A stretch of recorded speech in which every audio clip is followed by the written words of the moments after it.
Hey guys, welcome to Mad Scientist BBQ. I'm Jeremy Yoder, and today we're cooking an awesome cut you may have never seen before. Today we're cooking beef belly.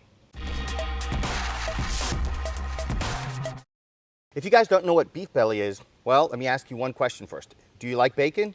If the answer to that is yes, then you will probably love beef belly. It's the same cut essentially, but on a cow. So if you like beef and you like bacon, this is the ticket for you.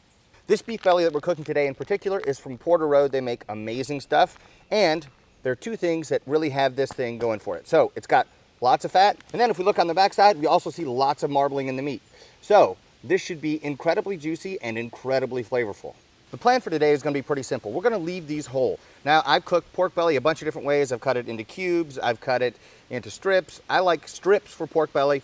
But with beef belly, I've tried the same methods, and I found that leaving it whole gives you the best and juiciest results in the end. At that point, you can cube it up and sauce it if you like. We're going to be branching out from the usual salt and pepper that you use for almost everything, and give a shout out to Harry Sue. I've used his beef rub right here a number of times, and it's really, really tasty. And this cut is so rich, you can't eat a lot of it anyway, so we're going to pack in as much flavor on the outside as possible.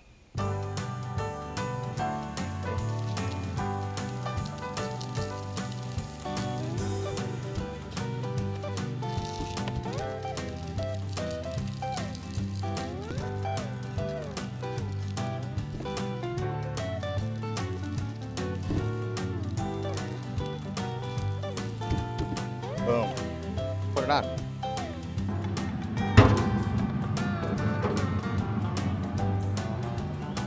Old habits are hard to break, so I have a second beef belly here, and I'm going to season that one with salt and pepper. Then we can kind of do a comparison in the end.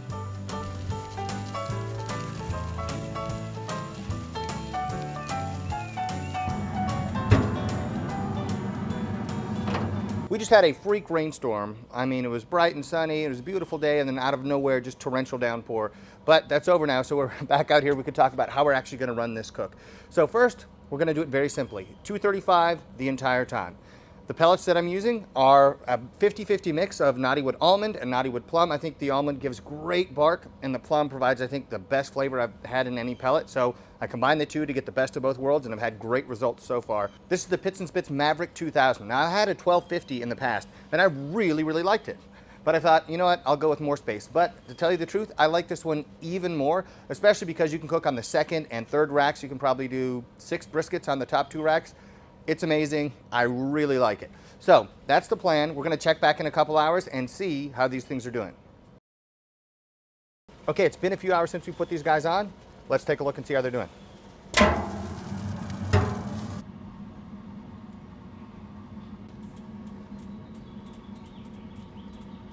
We're starting to develop good bark on these at this point, and so a few more hours and it's going to get even better. The fat's starting to render. I can tell because there's fat dripping down and falling into the grease bucket. And also you're going to notice that the Slap-Yo Daddy rub is going to be darker than just salt and pepper. The reason why is because there's sugar, there are other things in there that are going to contribute to dark bark. So if you're having a really hard time getting good bark, you can use one of those more complex rubs to try to help that process out.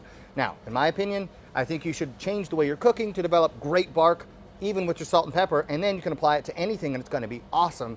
But we're going to let these guys hang out for a few more hours, probably 6 hours in or so, maybe 7 hours. We're going to wrap them up in butcher paper. But for this, we don't need to add any extra fat because there's so much fat in there already. It's going to be crazy juicy. It's been about 6.5 hours of total cook time. I think these guys are going to be ready to wrap, but let's pull them out and take a look.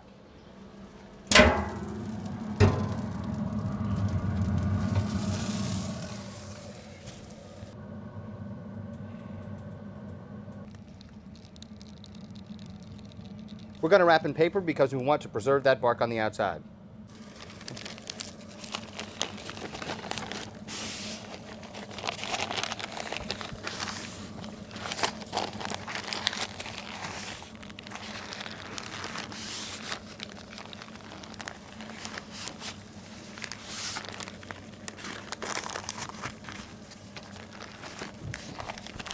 Back on.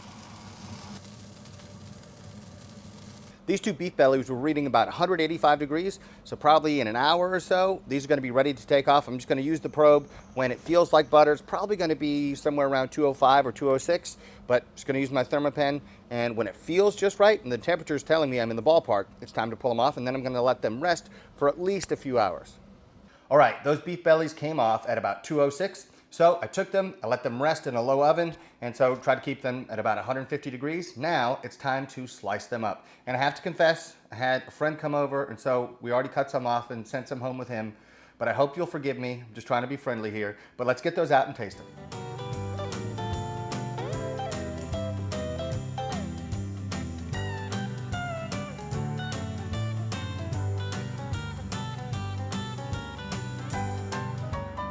Before we slice into these two, I have to thank our sponsor for today's video, Porter Road. I've been using their stuff for a long time and have always been very impressed with it. They raise the animals properly, so they're raised in a pasture, they're finished with grain, but they're never going to a feedlot, they're never getting injected with a bunch of antibiotics, but they are just being treated the right way, which has the effect of making the meat as good as it possibly can be. These animals are raised on small farms in places like Western Kentucky and Tennessee. It's really great quality stuff. I can't recommend it highly enough, but one thing that's important for me to say is do not sleep on the pork that they make. You can go to big box store and get pork ribs, and then you have the pork ribs from Porter Road. So much more flavor. All their beef is dry aged as a hanging carcass, so you don't have any waste. It's really doing things the right way. And the other cool thing is you get cuts like this, because I can't go to my local grocery store and get a beef belly. Just simply doesn't exist. I've asked before and they said, oh no, we don't do that. But from Porter Road, you can get those real butcher cuts that you're after. So if you guys want top quality meats, and I really mean top quality, and you want 15% off, click on the link in the description and that discount will automatically apply. And you can get unique cuts like beef belly. So take advantage of that discount today. Click on that link in the description. You get 15% off of your first order. And if you click through the link, the discount automatically applies. So take advantage today. These look and smell amazing. Let's give them a taste.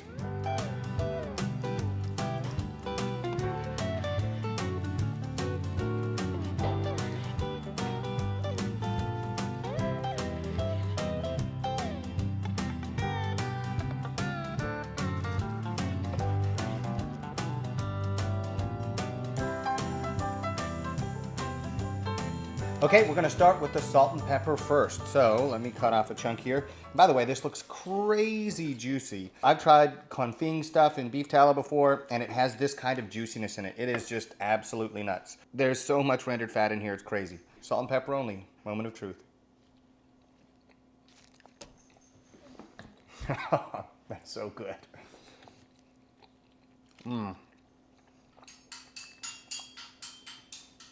It's so good, my daughter's playing music back there. Erica, try this. Try it. Yeah, this is legitimately incredible. It's so good. Am I right? Mm-hmm. Isn't that crazy? That's just the salt and pepper? Yeah, that's just salt and pepper, right? That's so good. Unbelievable, man. Usually, when I'm doing a taste test, I take one bite, I chew it, I think about it, and I tell you my thoughts. I ate that whole slice. That's how good this is. I've tried doing beef belly before where you cube it and then smoke it, trying to get maximum smoke flavor, and it always kind of ends up dry and, you know, you kind of desiccate the meat a little bit. It's really disappointing.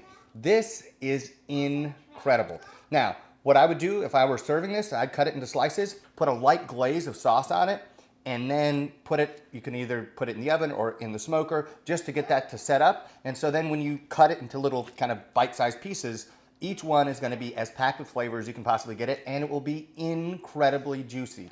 This is probably the juiciest piece of barbecue I've ever made, with the only possible rival being the bone-in brisket. It is insane. And that bone-in brisket was Wagyu. Next up, the Harry Sue rub. And if the salt and pepper was that flavorful, I can only imagine what this is going to be. Here we go. Oh, this is so good.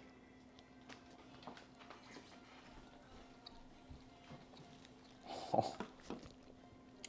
First things first, Harry Sue, well done. That rub is super flavorful, and because each of these bites are so rich, you can't really eat quite as much of it. And so just to pack in lots of flavor, it's a great choice. Now, there are other great rubs out there. This is just one example. Just use your favorite beef rub. For me, because I like simplicity, I like salt and pepper. And then also, it kind of taught me that I might do the cook a little bit differently because I didn't get quite the bark on this one that I really wanted to. So either way you go, it's gonna be incredible. Now, before we move on, we need one more taste tester. In honor of Harry Sue, who's got Mr. Beans, I'm gonna bring in my daughter and see what she thinks. You want some steak? You want some steak? Okay. Here you go. Yum. What do you think, Emma? Is that good? Emma, can you say yum? Yum. Oh, some more steak? You want some more steak? Okay. Okay. We'll get you some more steak. First, can I get a high five? If it was good, can I get one down low? What about knuckles? Knuckles. Boom. Handshake. Good job. Okay. So you heard it here first, folks. Beef belly is kid approved. And so, like I said, it's going to be about as popular as bacon, which is extremely popular. What do you think, Emma? Is it good? It's good. That's good. Okay. Here we go. Want some more steak? Oh, you want some more steak? Okay. All right, guys, if you were thinking about getting a beef belly, I can highly recommend it. I wouldn't cut it into cubes first. You could probably get away with cutting it into kind of thick slices and then cubing it later and glazing it. But for me, I found this is the very best way to do it. Kind of got turned on to this fact by a subscriber, actually, Adam Walt, who cooked a pork belly. He marinated it in kind of an Asian seasoning, and then we put it on the 500-gallon smoker and smoked it whole, and then we cut into it. And it was one of those life-changing bites of barbecue where you taste it and you think, okay, I've never had anything quite like this before, and it was incredible. So I'm so glad I did it this way. This is how I'd recommend for you to do it as well, because you get all the juiciness that you want and you get tons of flavor on the outside too. I hope you guys enjoyed the video and found it informative. If you did, hit the like button down below and don't forget to subscribe to the channel for more fun and informative barbecue content. You can find me on Patreon, Instagram, Facebook, everywhere at Mad Scientist BBQ. I'll see you guys next time.